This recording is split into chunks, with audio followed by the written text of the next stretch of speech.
Ja. Godt.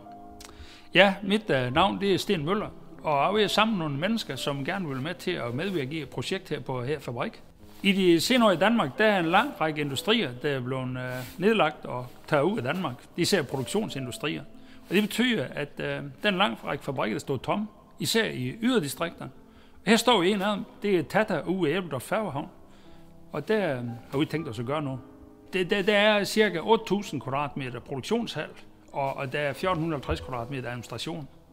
De 6.000 kvadratmeter, det ligger herinde, det er decideret til produktion, og det vil vi have nu i gang i. Altså, først og fremmest, så har vi allerede planlagt at lave en halmelement afdeling, hvor vi kan producere halmelementer til vores egen hus. Vi kan lave røgvasker, så at vi indlaver forurening med vores ovn, og faktisk få lavet nogle systemer, hvor at røgen bliver til gødning.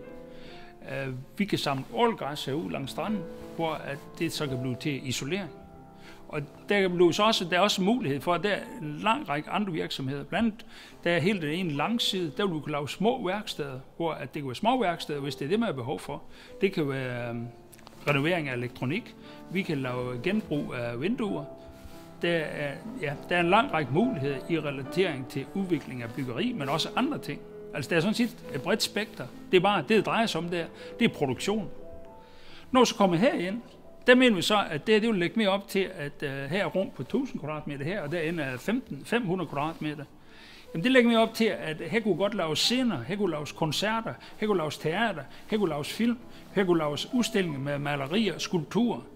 Og der har vi behov for nogle kulturskaber, der vil gå ind i det. Det vil være rigtig godt at få nogle af dem med, fordi hvis endda det skulle blive kedeligt at være herude, så skal vi have nogle kulturskaber, der sætter lidt ramachan i. Og vores forhåbning er, at vi kan få et sammenspil mellem produktion og kultur. Og så at det er noget, der matcher hinanden, så at det bliver spændende at være her. Og at vi får lavet en produktion, der peger fremad. Men for at vi får det til at lykkes, så skal vi være mindst 100, der gør det her. Og det er så det, vi er ved at samle sammen i øjeblikket, og vi bliver flere og flere. Og bosætningen, der kan foregå lige derude. Og der ligger en 21 hektar, som henholdsvis kan udvikles til bosætning og til erhverv. Og der regner vi med, at det bliver vi organiserer sådan, at det er en fond, der ejer fabrik og jord. Der låner ud til et andet selskab, hvor at du kan blive andelshaver og formidles 50.000. Og jorden, der bliver administreret af en andelsforening, hvor du også kan få adgang til en byggelod af formidles 50.000. Og så er vi jo i gang, og vi kan producere husen her. Vi har bare brug for nogle folk, der gerne vil være med. Det der er fordelen ved det, det er, at vi vil kunne lave noget til lave omkostninger. Og det betyder, at det er økonomien, det først og fremmest kommer til at dreje sig om. Det kommer ikke først og fremmest til at dreje sig om vækst. Det kommer først og fremmest til at dreje sig om at leve et ordentligt liv, og leve et liv i ansvar, hvor at man er i stand til at skabe overskud, og give det overskud ud til hinanden, og til samfund, og til natur. Det er det der perspektiv.